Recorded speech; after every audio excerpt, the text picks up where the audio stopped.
All right, let's dive right into this explainer. Today, we're doing something pretty exciting. We are distilling 30 years, 3 decades of contrarian business wisdom, along with the hard-earned lessons from 19 different company builds, all into a single, actionable roadmap. If you've ever felt completely overwhelmed by the endless theories out there on how to actually start and scale a company, you're in the right place. This structured guide is going to cut straight through the noise and give you some real clarity. Because honestly, what if almost everything traditional education taught you about business is just completely wrong? It turns out the traditional school system wasn't really built to create free, independent founders, right? It was designed to create reliable employees. So today, we're going to actively unlearn those deeply ingrained habits. We'll be challenging the conventional systems holding you back, from how you actually plan your launch to why you really shouldn't just rely on working hard. Here is our quick agenda for today. 1. Foundation, purpose, and mindset. 2. Starting, maps over plans. 3. Growth, selling the sizzle. 4. Scaling, team and culture. And 5. Funding and the endgame.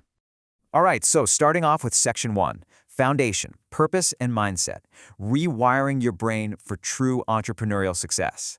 We hold on to this deeply ingrained belief that hard work strictly equals wealth. But honestly, if that were true, every single nurse pulling a brutal 12-hour shift would be a millionaire. They work incredibly hard, but they aren't all millionaires. True luck isn't just about grinding away at your desk. It's actually hacked by embracing fear and taking calculated risks. You literally have to learn to lean into the unknown. The more intelligent risks you take and the more shots you take on goal, the luckier your business gets. And this brings us to a wild concept. Learn to be a D student. Think about it. Traditional education taught us that an A means absolute success and a D means complete failure. But in business, getting an A often just means you're playing it way too safe. You actually want to be a D student in the entrepreneurial world. You must learn to embrace failure, learn to look totally foolish at the start, and accept losing these small, messy battles so you can uncover the insights you need to eventually win the war. Moving on to Section 2, starting, maps over plans. Execution beats 20-page documents. You've probably been told over and over again to sit down and write a massive, thick business plan. But the reality? Those rigid, traditional business plans can literally kill companies. When you write a 20-page document, you're locking yourself into a ton of assumptions that just haven't been tested yet. And as Mike Tyson famously said, everybody has a plan until they get punched in the face. A dynamic mind map, on the other hand, leaves you nimble. It keeps your business liquid and ready to pivot the exact moment your idea makes contact with the real world. So how do we do this? Think about your own passion right now. Put that dead center of the map. Your very first branch outward, that should just be your absolute first execution step. Keep it simple.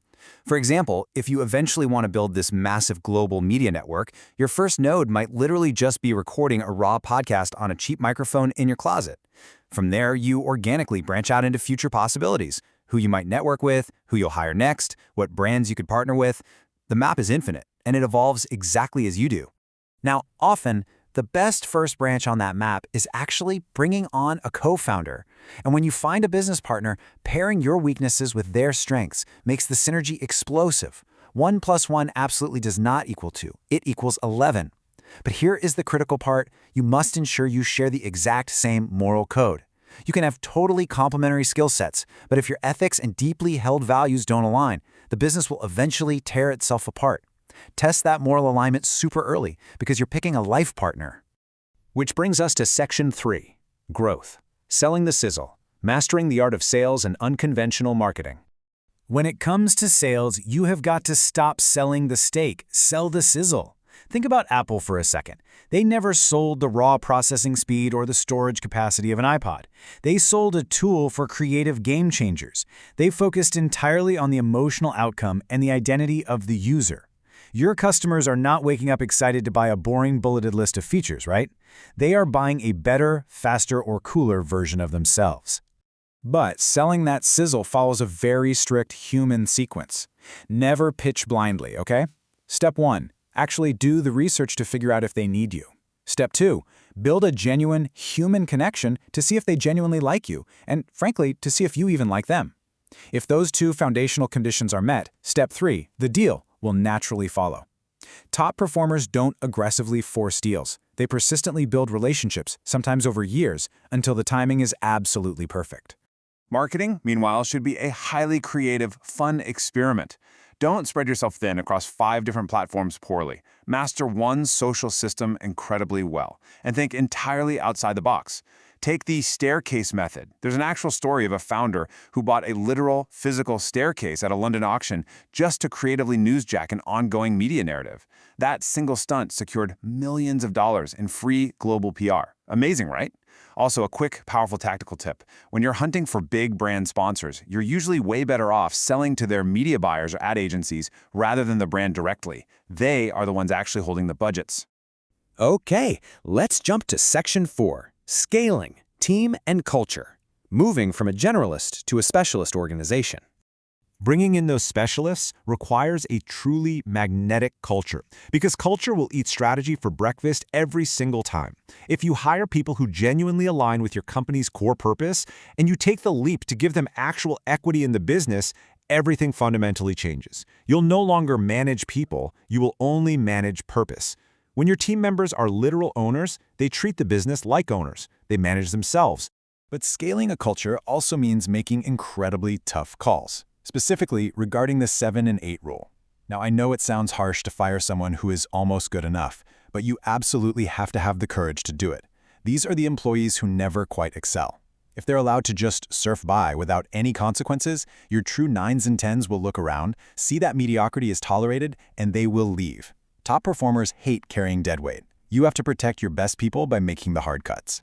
Finally, we're at Section 5, Funding and the Endgame. Navigating investors, equity, and your final exit. If you decide you absolutely need an investor, throw away that aggressive reality TV pitch mentality. It just doesn't work.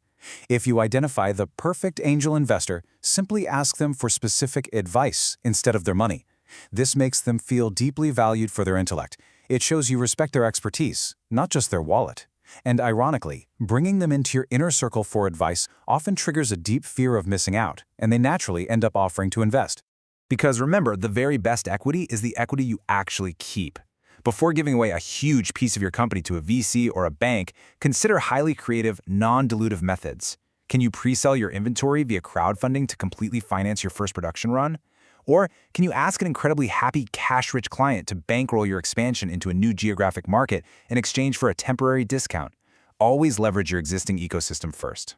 And if you do have a co-founder, here is a highly debated but absolutely crucial rule. Split the equity evenly. 50-50. Do not take 52% just because it was your original idea. That instantly breeds long-term resentment. Keep in mind that actual operational control in a business comes from the rules written in your shareholder agreement, not your strict equity percentage. Keep the equity fair so you keep the motivation incredibly high. As you map out your endgame, keep this deeply contrarian advice in mind. Do not build a business just to pitch to investors that you want to sell it. Investors and massive buyers are ultimately attracted to companies that the founders are deeply passionate about running forever. The greatest, most lucrative exits come from businesses that were built with so much unshakable purpose, you'd happily run them for the rest of your life. So, this explainer has basically given you the cheat codes to completely rewrite the rules of business. You now know how to hack luck, draw a dynamic map instead of a rigid plan, sell the sizzle instead of the steak, build a magnetic culture, and fund your vision creatively. The ultimate blueprint is literally in your hands. So your only task now is to take that very first step. What problem are you going to solve today?